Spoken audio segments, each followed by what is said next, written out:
Hello guys and welcome to another sololevelingarise video. In this one I would like to show you the state of my account. As it is right now, it's level 75. I've cleared 1051 trophies. I'll show you after how I got these trophies. But first let's start with Jinwoo. So my Jinwoo has the minimum perception to get 99%, and then the rest is on strength. A tip on this is that if you see that you are always under the recommended total power, I would recommend you to go all in on strength and forget about perception. As for skills, so here are the skills that I've upgraded. First is the Death Dance. This one is maxed, and also is the Mutilate one. So I've maxed both of these ones. As for the rest, I'm not sure if I'll max them. I think I'm going to wait maybe for the max, well, the class, the job change that they talked about in the developer notes. Maybe it comes next month so I can save my resources for that. But this is the skill that I wanted to max. The rest, if I max them, I don't think it's going to be as good. So maybe I'll just wait. Yeah, I believe I'll do that. As for the next thing is the artifacts. So he's running on toughness broken. And then I have expert set. So as you can see here, I have toughness 2 set and an expert 4 set. These are his stats. I have quite an excess on critical hit rate, but it's, I mean, I can't choose the gear that I get, so I'll have to wait maybe for next artifact event. That's usually what I do. I wait for events. As for the weapons, I have 4 level 100. The one that I'm leveled the most is the Shadow Scythe because it's one of the ones that I use the most. The Plum Sword, the Plum Flower Sword, it's good for utility, but damage wise it's not so great, so I stopped leveling it as much. The Huntsman Sword, well, not the Huntsman Sword, the Huntsman, the gun is one that I do plan to upgrade because I believe it's the best light weapon right now. The book as well. The book is just really good, so upgrading it is worth it. And the longsword, I don't have plans to upgrade it further, at least not until they upgrade it, which is what they plan on doing in one of the future updates. West Wind, I wish I could get maybe like the possibility of getting my materials back, but I don't think that's going to be a possibility. But still, a very good weapon for the use I gave to it, so it's all right. The rare Diru family's longbow is a weapon that I plan to max once I get the resources, but meanwhile it's going to stay at level 80. The Aura Fabris is also another weapon that I plan to upgrade, and then that's about it. Like, I only plan to upgrade these 7 weapons, and then I use them throughout the game. Usually when I don't have the right elemental combination, I just use Plum Sword and Scythe, and it covers really well whatever scenario there is. So yeah, that's about it for weapons.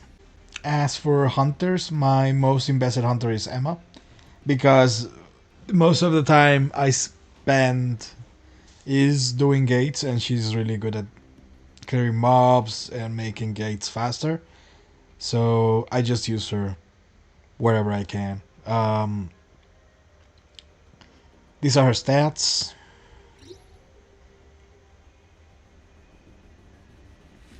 She has a little bit of excess on crit rate, but that's fine. As I get other kinds of gear, I can remove that. And these are her skills, well, at least the level of the skills. And the artifact, she's Guardian with Outstanding Connection.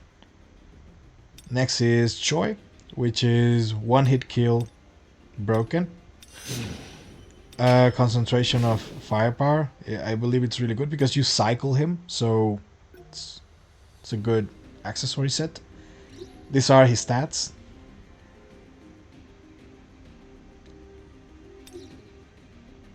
I don't plan on investing on him a little bit further, at least not until this crit damage bug is fixed, because you don't know where he's going to end up in. Even if he's the best fire DPS, I would wait, yeah? So I would invest more maybe on Emma and Seo and then see what happens, because, yeah, you never know. Next is Seo. So Seo, I have her on Guardian Executioner.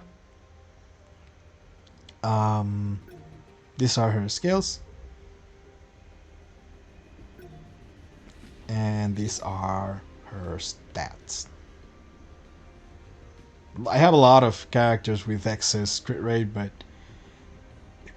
you can't choose which gears you get. Something that I do want to specify moving on is that I plan on heavily investing on these characters. So these three characters, to me, I use them in 90% of the content. So I don't really use anything else unless it's necessary. So Battle of Time, I usually use these three. Gates, I usually use these three. In Hunter areas, I can use maybe these two if I am lacking, because I need to use like ISR Hunter somewhere, so I just complete with these two, or maybe with these two. It depends on the element. So the rest of the characters, they're just optional in my opinion. Right now, as the game is, with these three, you can clear everything. You don't need bike for spiders. You don't need men for any sort of content.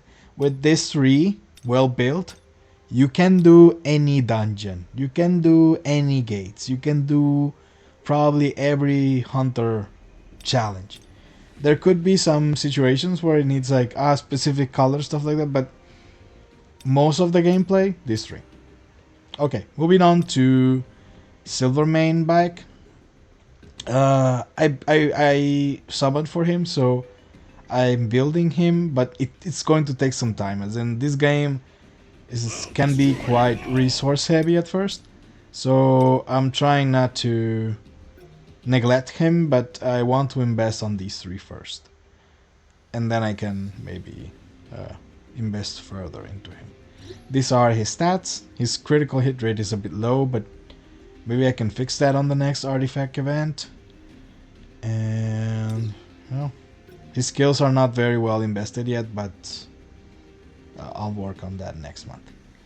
After that, we have Min. So Min, I have him more as like a buff, debuff character. So all he does is buff and debuff the team and then disappear. I have him on Noble Sacrifice, Outstanding Connection. He's also a really good support skill, so that's why I also plan on moving his CP up, his total power up, but that will be something that I'll do with time. Also, I plan on upgrading his weapon, but that's also within time. I leveled up his skills only because of total power. Otherwise, I wouldn't have leveled them up. I think the only one that's worth leveling up is this one, because it increases his heal. But then that's about it. These are his stats. He needs more critical hit damage, but I'll work on that next month.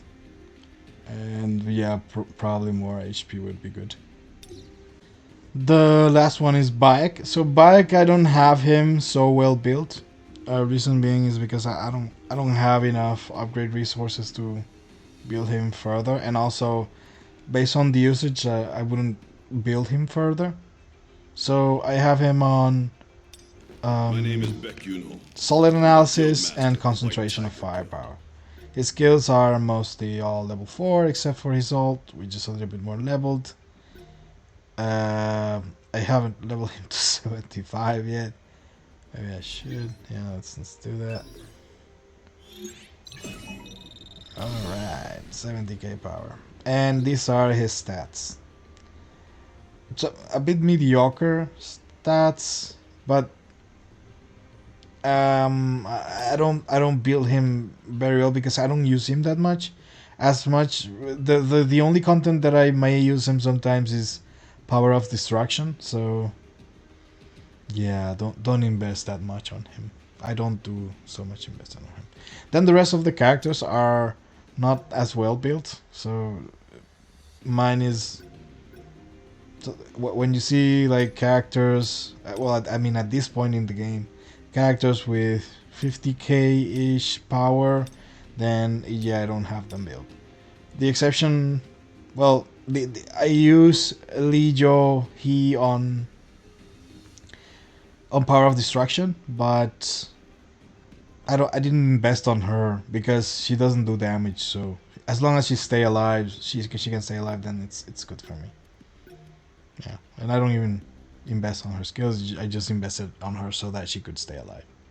As for my army of shadows, I maxed blades first. Reason being because I think that he would be like the best buff based on my team compositions.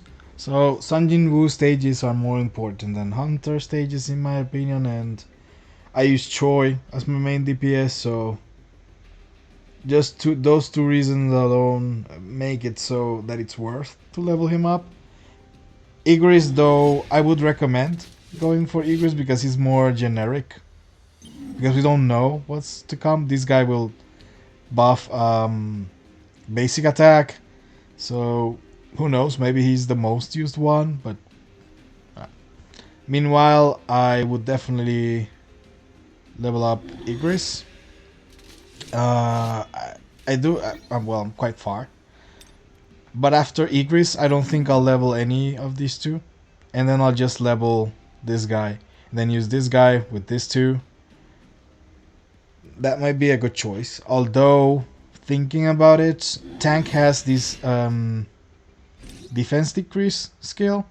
So he might be more utility for summoning shadows, since shadows unfortunately don't do that much damage.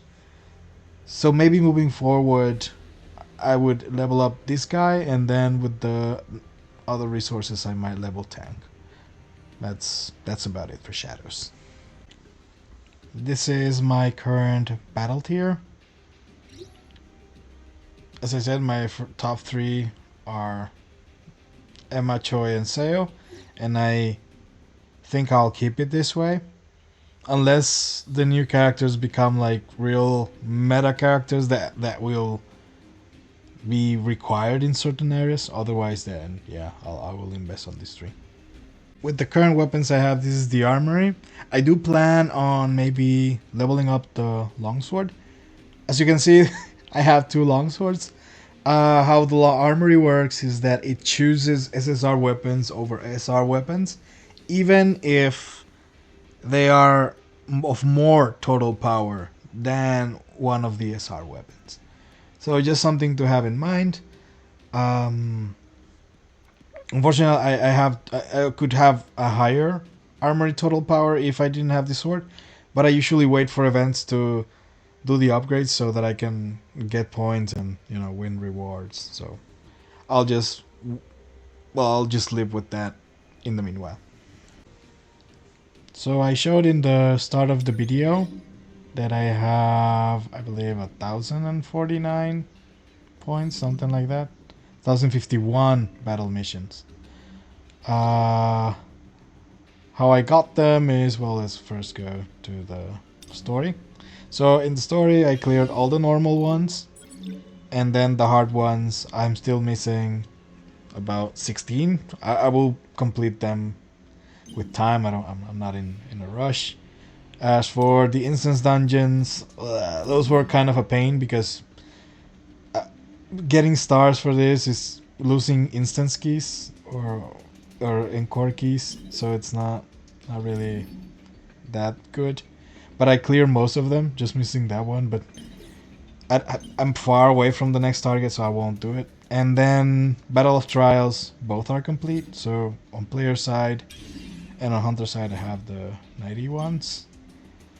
And then core missions, well, these ones I do have still a few stars here and there, but I'll clear them when I'm near the next goal. Meanwhile, I don't see why. And also it's good for test cases of certain things. Fortunately, this one I cleared completely, so I can't test case spider there. But yeah, that's how I got my 1051 battle missions.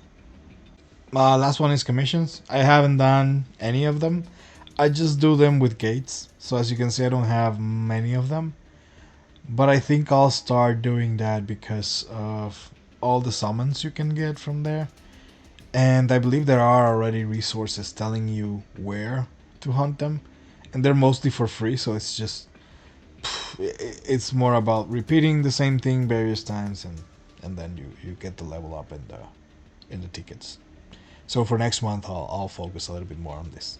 Alright, so that was it for the account showcase. If you have any questions, write them in the comments section.